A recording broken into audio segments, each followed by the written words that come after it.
We want to express humility and genuine gratitude to the overwhelming flood of well-wishers from every corner of our community. John was a very popular Port Adelaide player and had embraced the club, and our thoughts and prayers are with his parents and his family. He was positive, always for us on the ground, went hard at a contest, and he was always someone you could talk to and rely on. McCarthy steadies, McCarthy goals. Anyone that's a brother or a son or has a close mate, if you imagine that they're not sitting beside you any longer, I mean, that's what some of our boys are feeling. Of course, a life does not attract a response of such magnitude unless it's truly worthy, and the life of Johnny was.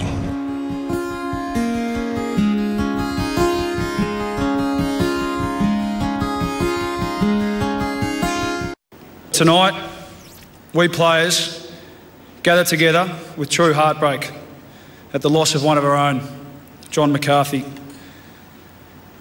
The pain and loss felt by his family and friends puts our profession, our game, and this final series into perspective. And the outpouring of grief for John shows us how many people he touched in his life, how loved he was, and how important he was to the community of football. It was an emotional night the other night at the MVP Awards. The president of the Players Association, Luke Ball, has been good enough to join us on the show. It's terrific to have you here on less than perfect circumstances, obviously. How tough has it been to deal with this as the main representative of the players' body? Well, I think there's a real state of shock and disbelief still for a lot of the guys. That was certainly pretty tough, having to do that the other night. And I mean, I certainly wasn't John's best mates with John, but he was just one of those guys that everyone liked. You hear that coming out of Port Adelaide, where he spent 12 months, not even, 4 years at Collingwood, and then obviously his local community down at Sorrento. So, yeah, real shock and disbelief still, and I guess you can only imagine how his family are feeling. Yeah. I mean, he does seem to be a very popular player. Yeah, he was. Always had a smile on his face and just really sort of happy-go-lucky. So, yeah, again, just a real tragedy. You spoke beautifully at the dinner there, Luke, on behalf of the players. I wonder, when you talk about putting football into perspective, how does a club deal with the fact that there are probably a good number of players that are genuinely dealing with grief, and yet they have to focus on a game? How has the club managed those particular players who were his best friends? Yeah, that's right. There were certainly, probably half a dozen. I probably shouldn't put a number on it, but at least half a dozen guys who were really close with him around his age, and hit those guys pretty hard when we found out on Monday morning. And I mean, I think the first message was from the coach and even Dave Butterfin, who's a guy who's gone through a real personal tragedy himself, was that there's no one right way to deal with this. Everyone's going to deal and try and cope with it in their own way. But if he could offer advice, it would be not to go home and deal with it by yourself, to be around your mates and talk about it, talk about what you're feeling. And I think that message early in the week set the tone for these guys. Now it's impossible for these guys to overcome it by tomorrow night, but hopefully, hopefully the footy field can act as some sort of release for them, I think, that they can go out there, obviously be thinking about John when they go out there, but, really sort of release the shackles and go out and be thankful that we do what we do. I mean, that's the other message to come out of it, isn't it? That you never know when your time's going to be up, so seize the day. Well spoken. Again, Luke, the reality of footy is that there is a game that they've got to play, and there have been some changes for both the West Coast Eagles and Collingwood sides. Goldsack and Elliott come back in for the Collingwood side. Important player, Tyson Goldsack, particularly with Nick Maxwell out suspended. Sinclair is the unlucky player there. And interesting to note that Matty Rosa has been recalled to the West Coast side to take this one on, and sadly Beau Waters, who's had a wretched run with injury throughout his career, goes out of the side. They come in some pretty good form. They are going to seriously test your teammates. Yeah, they were pretty scary on Sunday, weren't they? If we sat and watched that. But the game was on Sunday and in 30 degrees, so we've had the 2 extra days. So we'll take something out of that. Having said that, I thought we were pretty good on Friday night, to be honest, as well. Certainly for the majority of the game, I thought we just ran into a pretty red-hot opposition. So, the skipper out's going to hurt us, but it gives an opportunity for a couple of guys to come in and for other guys to stand up and show what they're made of in the final series. We'll have a look at that incident that means that Nick Maxwell won't be playing again for the Pies unless, of course, you do make the grand final, Luke, and no doubt you'll be cheering that one on. Yep. Now, Nathan Buckley defended Nick Maxwell. I guess they've just had to cop it flush. Tell us when he's missing off the field as a captain, because there are potters of Nick Maxwell. He's the captain, he's a key defender. What does the loss mean? Oh, it's huge, and it's something that that I have only recognised since playing with him at the club. Okay. I think, for starters, I think he's underrated as a player. Yep. I think you're right. I think he can be an easy target at times, because maybe he's captain of such a big club and people mightn't rate him as highly as other high-profile captains across the competition. But I think he's an underrated player, and he's one of, if not the best leader that I've ever played with. Yeah, I mean, I've been lucky to play with Rui at St Kilda, and I rate Nick and his leadership abilities and his ability to put others in front of himself out in the field as high as anyone. So he's a huge loss. But as I said, it gives an opportunity for guys. They don't have a choice now. They've got to come out of themselves and lead. Now, we got 2 matches there and didn't challenge, and some people question the decision to not challenge. How is that decision to not challenge made? Does he make it by himself? Does he make it with the coach? Does a group of people get together to make the decision? I think a group of people. I think the legal counsel come in and go through all the footage available and see whether there's any grounds to get it downgraded or to get it changed from reckless to negligent. Your coach did blame Piopolo for being short. He said he was too short, so it's his fault. In fairness, I don't want to pot anyone for being short, but I'm not blessed with all that myself, to be honest. But Maxie did say that. I mean, he put his hand up and said it was a technique thing. That he wasn't trying to hurt him, but in hindsight, he had to execute it better. Look, you've got a tradition down there at Collingwood. If someone lets the team down in this capacity, what is it? They have to go for a certain swim? Yeah. If we do our sort of here we go. This is Nick Maxwell. What is a punishment? So what do you have to do? It is. Well, he's lucky that the sun was shining, but we do a reasonably regular session down there at the sea baths, and sometimes if the water's nice and flat, Butters makes the whole group swim out. But in this, is he back yet? He's not a great swimmer. He's not a great swimmer at all. But it was freezing too, so he didn't have many putting up their hand to go with him. That is the second worst swimming stroke I've ever seen in the bay. Really? Yeah, this is the worst.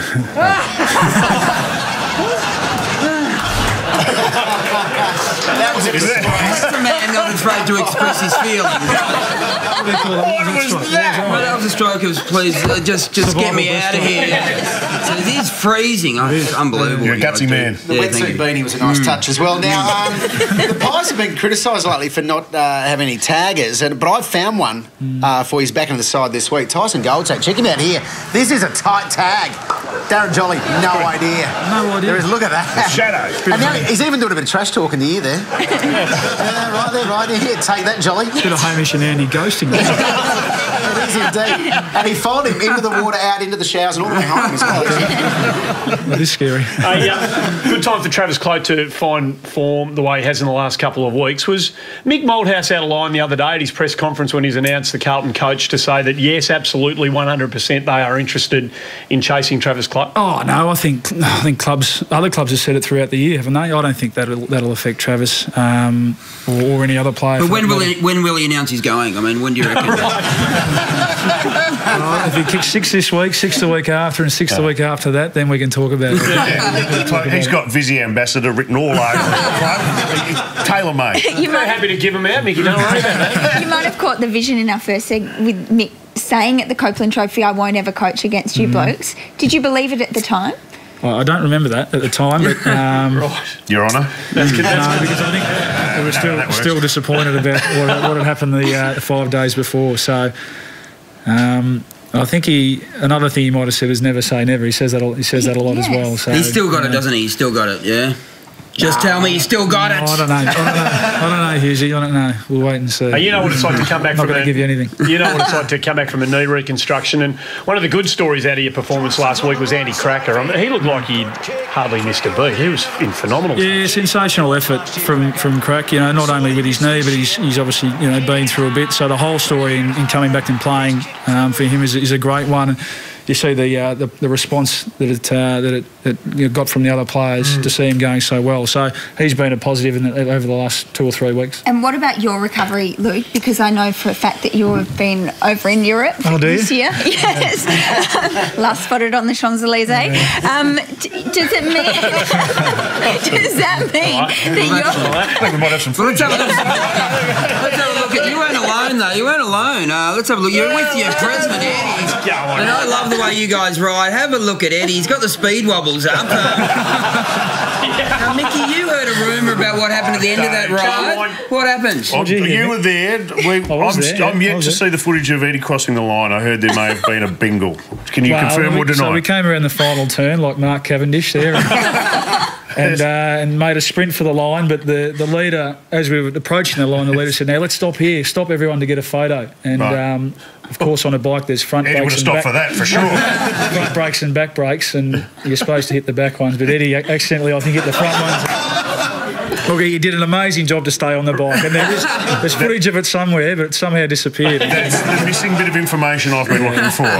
He didn't fall off, though. He didn't fall off. I can clear that up. Does that break, though, mean that you will train through the summer? Personally? Yeah, it will. Yeah, I'll sort of go right through now until the start of pre-season, and I've almost started joining in with the boys a little bit anyway, so... Okay. I'm hoping that if they can get through this week and the week after, I might be able to pull the green vest on in 3 weeks' time. Play 15 minutes, but no, that won't happen. We were lucky enough to hang out in London together for a while. We were both over there for the Olympics. Now, I want to call to your attention a certain story that I heard about you at the basketball. Do you want to take the reins here and tell the story? To do with what, Mick? Well, it's to do with you being caught on the kiss cam. And at the basketball stadium, what they do is, and they do this at a lot of the arenas, they have a kiss cam where the interior camera floats around and it eventually settles on a couple. And you were there with your girlfriend. I was. I was with Luke Tunnicliffe and his girlfriend as well. So on a double date there at the bar. We were about 10 rows up from the game, and it was actually the game before the Dream Team. There's a double header, and we were watching the Brits play, I think, and quarter time, and the kiss cam came on. I looked down, and there was a camera like that one there, just staring straight at me. And I said, "Oh, I think I'm in a little trouble here." So I thought, well, I'll get up and try and go to the bathroom. And as I went to get up, I looked up, and there I was. So. You're against public displays of affection, you and your girl. This is where you're wrong. Well, you were there for 10 minutes and the crowd started booing you. This is the story. This is what they were saying. Did you go through with it? I did. I went straight into it because because I read the story the week before about how Barack Obama at another game had refused to do it and got boos until he finally did it. So I thought if it's good enough for the big fella there and the First Lady, it's good enough for me. Luke, yes, President of the AFL Players Association. I sat on a panel recently with Tom Hawkins, and he was asked to choose the #1 burning issue for him in the game. He chose concussion. Where do you rate that?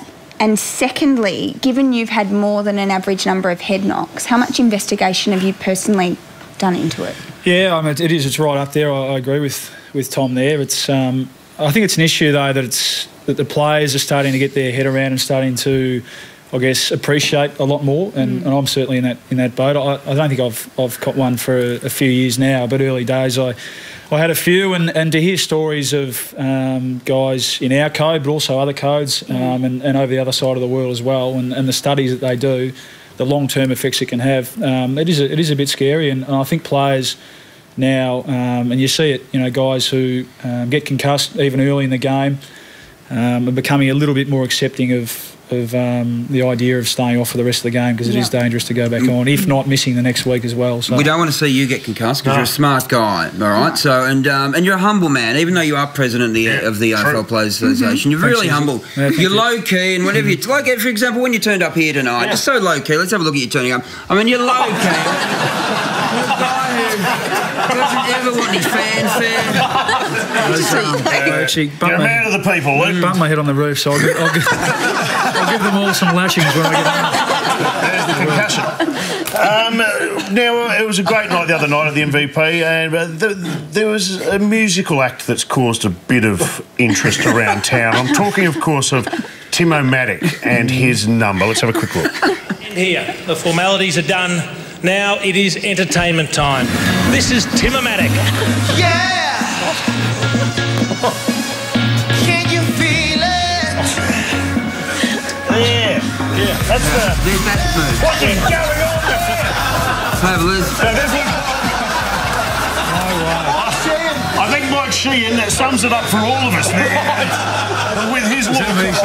What have I done here? That is not. That's from earlier in the night because I was right into him by that. You were.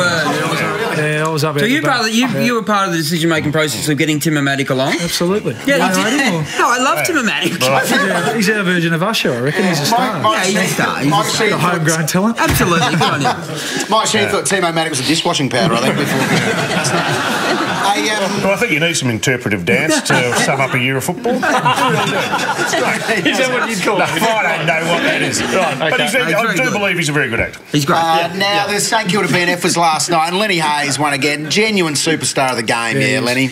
And you played with him for a long time. Recovered from injury as well. To have that year is just incredible, isn't it? Yeah, it gives me a lot of hope, actually. Yeah, to come back from I think he did it sort of around round 2 or 3 the year before as well, so a very similar timeline to me. So, a lot of inspiration there. Pencil in a BNF for you next year. At Collingwood. Now, his mum spoke last night and she revealed 2 things. One didn't surprise me. The other one, I've got to say, really did surprise me a little bit.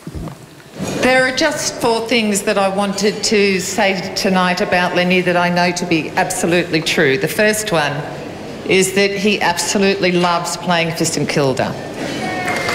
The second one is that he can't wait to come out in 2013. That surprised me. That really surprised me. It's a genuine surprise. That's great. And that's shattered a lot of people around town. Honestly thought. Hey, before we let you go there, sir, now you were involved in an in-store signing recently with Jimmy Martell. Yeah, ringing any bells? It was a Telstra in-store signing. You were signing some autographs. And let's be honest, you're both popular guys, yeah? I think it'd be causing a bit of a stir. Let's have a look at the footage. There you are, Jimmy. Jimmy's already attracting a bit of a crowd. So far, a bit quiet on your side. Oh, look, here come the girls. Nah. Jimmy. And nothing. You've got to pick your signing target. That's why I go out with Andy Marr every time we do it. Cop that. That's what we call a double stitch up in the training. Thanks for coming on. Good luck with the rest of your rehab, and we can't wait for 2013 to see you back out there, mate. Thanks for coming on.